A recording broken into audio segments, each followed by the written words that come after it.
gonna play? Who am I gonna play? Oh. I'm playing Magnus. What's up, y'all? I was recently paired against Magnus Carlsen in Entitled Tuesday, and without hesitation, I chose to go for the bird opening. The famous opening. The opening known throughout the land here on this channel. The game was quite interesting. I don't want to give any spoilers. I don't want to give any spoilers, but the game was a lot of fun. After the game, I'm going to have a bit of analysis, so first check out the game, and I'll see you back here for the analysis. I'm playing Magnus. Oh, man. I'm definitely getting a fair play check. This is crazy. My nerves are skyrocketing here. Oh my god. Magnus. Magnus. Okay. Here, let me just play e4. Magnus is toying with me. e4, d5. I feel like if I just play d3, I should just be winning here. Because, yeah, he's really trying to toy with me with the bird. He doesn't know that a course is coming out on the bird. Yeah, this just looks like a great Dutch, honestly. I don't know what Magnus is up to, though.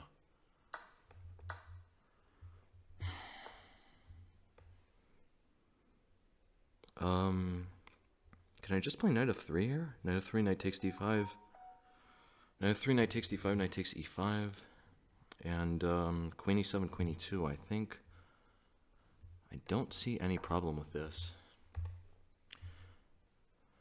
Yeah, I think he's in a lot of trouble, honestly. This pawn is weak. Alright, I'm going to play knight c3. Of course, I have to do this.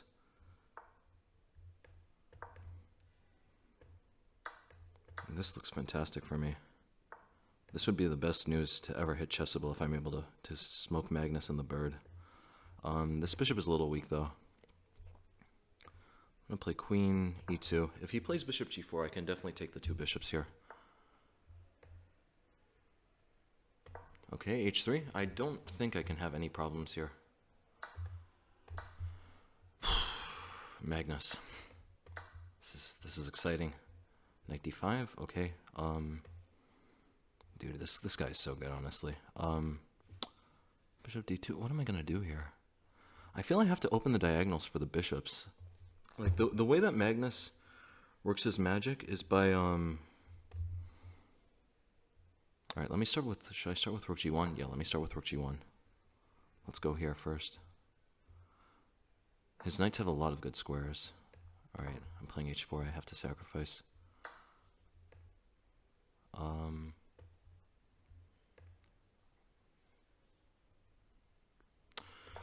I don't know what's happening here. I trust with the bishops, though. I should be okay. Oh no! Oh my god. Magnus got me. Yeah, honestly, this is, I'm just getting destroyed here. Up until now, I was doing okay, but anyway, so,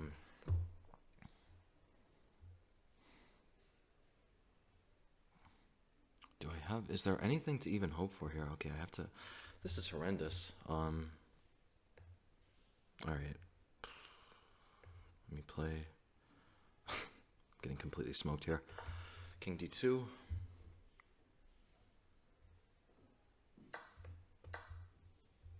This is not good PR for the bird, though, I'll tell you that. Okay, let me play king e3. I have to cover knight d4, I have to cover these things. Yeah, this guy's just destroying me. This guy's not showing me any mercy.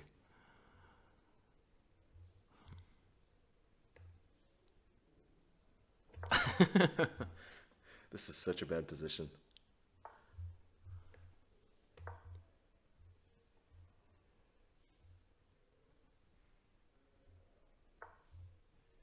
Okay, I'm going to take. I have to do it now. Oh, he has that. Oh man, this feisty guy. How's this guy so feisty? Right, I'm gonna take here.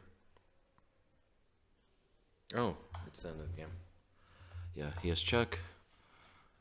Alright, I gotta throw in the towel, guys. This was a terrible game. I'm getting close to hitting the resign button. I'm just down a rook here. This is over. Alright, that was atrocious. That was awful. I think I had an advantage early on, but it's it's still going in the chessable course. Oh, I must have been better at some point, though. I must have been better at some point. Okay, why didn't I just play C... Okay, well, if I play C4 here, he plays C6. I need to get a better... It's such a shame that I played this game without being able to use a mouse. But C6... takes, knight takes. I'm thinking about, like, what the titles are going to use for my editor with this video. Yeah, queen e2 was a problem. I got too full of the vinegar. I wanted to take the bishop pair on too quickly. I feel I must be better here if I just play queen d2. Queen d2, bishop g4, and just castles. His knights are good though, but I feel that there should be some slight weaknesses here due to this. Like, for instance, rook e8 is not possible. The h6 pawn just hangs. Oh man.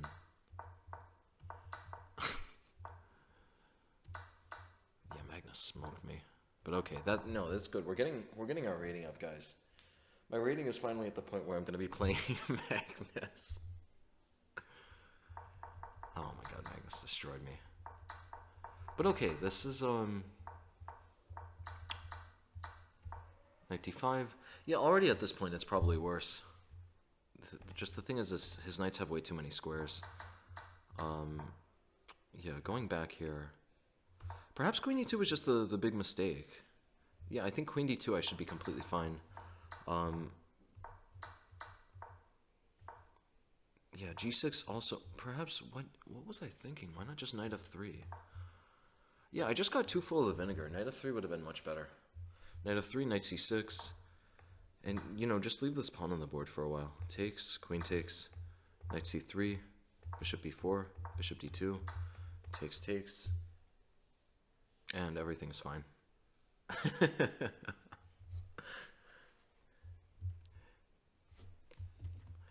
Yeah, this is, I gotta tell my editor about this. This is really funny. It's good I chose to play today. It's good I chose to do this.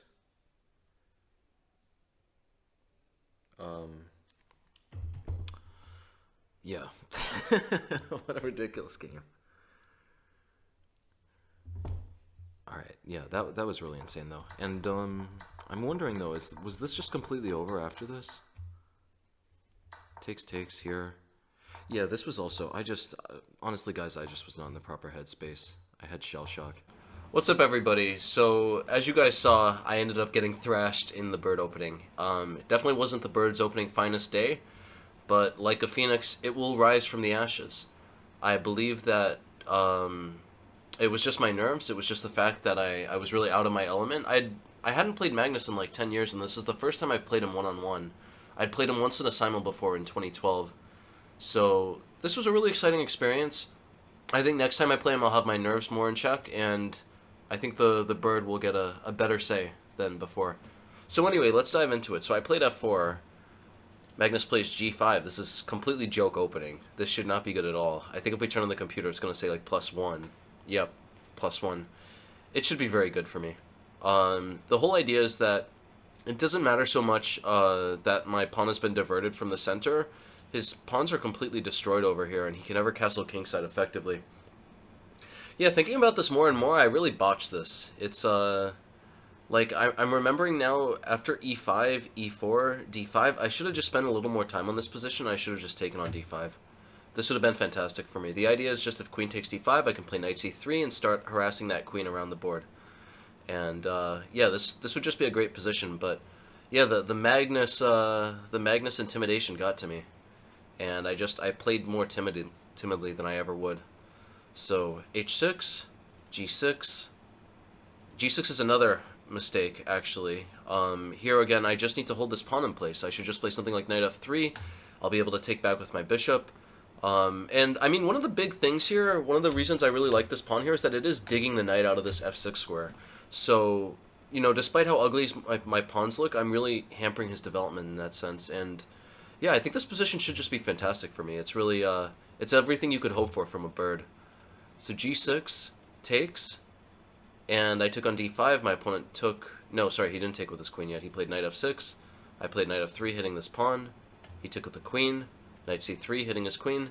He was making a lot of standard moves here. Bishop b4, I'm in a pin.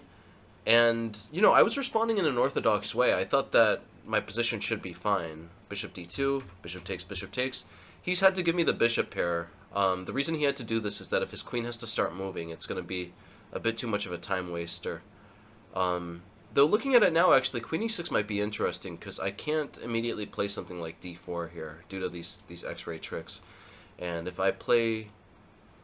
I guess his point is that if I play queen e2, he can't play bishop g4 anymore, and that's why he didn't like this. So, instead, my opponent played takes, takes. Magnus played knight c6. I don't know why I'm calling him my opponent. I should call him Magnus. Knight c6, queen e2. I have a pin here. I was feeling pretty comfortable here. I thought I was on the road to victory. I thought I felt like a vulture encircling my prey, but it turned out to just be completely for naught. Bishop g4 just throws cold water on everything. I honestly sort of underestimated this move because he's already given me one bishop. I didn't expect two bishops to be given away for two knights. Normally in chess, if someone gives away two bishops for two knights, they're getting a really raw deal. They're getting a really bad deal. They're getting cheated at the Italian market. So I played h3. I'm not even sure if there was anything better here. Let's see what the computer says. Yeah, okay, apparently h3 is best here, but this is a bad sign. Takes, takes, takes, takes, knight d5, and all of a sudden I realized that I started to understand my predicament. I'm in a bit of trouble here. I do really like the way Magnus handled this because this highlights a really important rule in opening theory, or not in opening theory, just in middle game play in general. If you have two knights against two bishops, you need to make sure that you have a lot of good squares for your knights. In this case, his knights have fantastic squares on d4 and f4. Like, if I don't do anything and he puts his knights on d4 and f4, this is going to be very uncomfortable for me. So I just knew I had the bishops. I knew I wanted to open the game. I knew I wanted to open the board.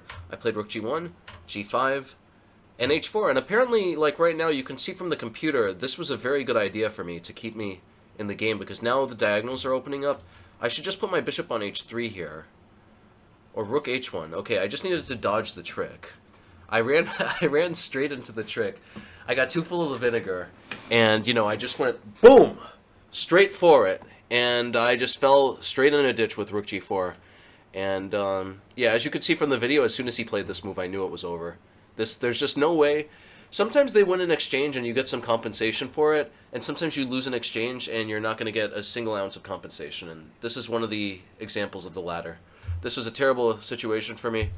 I really have nothing left to do. Like I said, if I had just played something like king f2 or rook h1, I'm going to regain this pawn, and now because my bishops are open enough, his knights do get some good squares, but ultimately I should be okay. And, yeah, that's really unfortunate. It would have been big headline news if I could have drawn Magnus on the bird. Honestly, if that happens, I'm not going to shut up about it. I'm going to be citing the fact that I've drawn Magnus on the bird for like 10 years. So rook g4, knight e3, king d2, knight takes, pawn takes, and the game is just over. Yeah, there was really nowhere else to go here. He's attacking my rook, he's attacking this. I have a choice between several terrible positions. I could do what I did with the game with king d2 and drop this rook. I could also try to defend it this way, but then he takes here, and this is just a terrible position as well. Takes, takes, rook g8, and this is just awful here. My bishop is terrible. If my bishop moves out of the way, he gives a check. I could play king f2, but then his moves really just play themselves. He's going to castle, drop his rook over to d6, g6. I might be able to hope to put my bishop on h3, but the rook is just going to come to g3 with a lot of activity. Really terrible situation for me. So king d2, takes, takes. At this point, I already wanted to resign, but I wanted to give you guys a show, and for that reason I kept going with the game. But, like, objectively, there's just no way you're going to be able to hold on. This is just a really awful position here. My bishops hold no compensation here. The rooks are already open. His knight can still count on this good square here, so it's not even like my bishop pair means anything. He also has this sleeper here on the h-file, and this is going to be very annoying for me to deal with. It's 3 moves away from promotion. So anyway, so I played king e3, my opponent played knight d4. I don't know why I keep calling him my opponent. This is Magnus Carlsen, guys. The GOAT. So knight d4, rook c1, rook f4, bishop g2. I'm hitting this pawn. I'm hoping to... I'm hoping for a ghost of a chance here, honestly. Like something like rook takes g4, bishop takes b7. And honestly, I'm more or less praying for a mouse slip. If he doesn't make a mouse slip here, it should be over. But you know, if I get some pawns back and if I'm able to hold on to this pawn, then okay, even this should be completely hopeless here. Like I had to give away this pawn here. There's really just nothing else though. Anyway, so my opponent Magnus plays c6. I take on d4. Rook takes g4. Bishop takes c6. I thought this was a nifty trick. Rook takes g4 was also a really nifty trick. Magnus loves these intermediate moves. There's a game he played against Jan Gustafsson in which he's playing on a sleeper account, on a burner account, and Jan Gustafsson is just so perplexed as to why he's getting destroyed by this rando on the internet. And Magnus makes this in-between move like this. Of course, Magnus could have just taken my bishop and been happy, but then I would have been able to hope for bishop e4, and you know, maybe I can play rook h1, rook takes h4. I would assume that this still has to be losing, but it's a lot less losing than before. Yeah, -2. That makes a lot of sense. Because the game is more closed now. The game is more under control with my bishop on this strong anchor. But yeah, my opponent, Magnus, just does not let me get anything I want. Rook takes g4. And I thought I was hitting him with a nice switch, and so with bishop takes c6, because the idea here is that now my bishop isn't hanging, so I'm just going to take this pawn and play d4. Even this would be dead lost. But, you know, at least I got an extra pawn. At least I bamboozled Magnus for a pawn. But, yeah, so anyway, I don't understand what it is about, like, my brain that makes me keep on saying my opponent. Anyway, yeah, so Magnus played e takes d4. I just played king f3. And, yeah, the whole idea here is that I thought I was going to be able to get away with the bishop. I thought that he had to take this bishop in a way that would allow the other bishop to survive, but he takes here, and now my bishop is going to drop. I have to initiate an attack against the rook, but he just protects the rook with a check. And at this point, the game is just completely over. So here I resigned. I hope you enjoyed this this game and this video. As you can see, our sub count is very low. Hopefully my my editor will figure out a nice way to add an effect somehow. But yeah, anyway, feel free to subscribe if you like the videos. Thanks, and take care.